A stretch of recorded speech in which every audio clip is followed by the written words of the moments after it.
हमारा घोड़िया पटेल मलता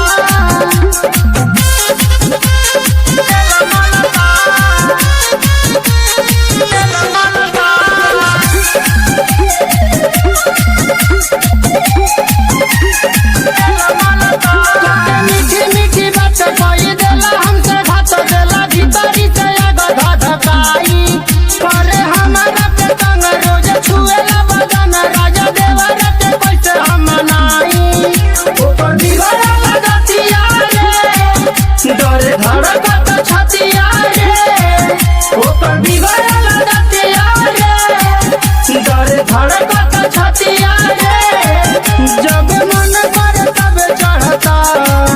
हमारा घोड़िया पटेल मलता रत देवरा खेल करता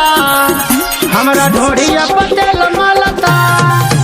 रत देवरा खेल करता हमारा घोड़िया पटेल मलता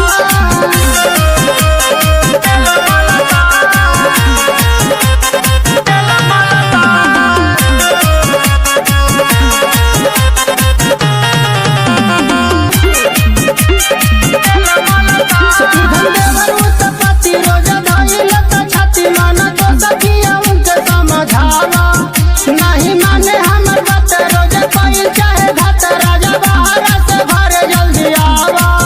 भूत माने न कहनवा रे धइल चाहे मोर जवनवा रे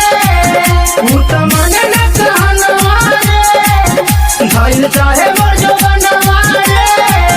दही लेखा दुनो बेरा महता हमरा घोड़िया पटेल मलता रत देवरा खेल करता हमारा घोड़िया पटेल मलता रत देवरा खेल करता हमारा घोड़िया पटेल मलता।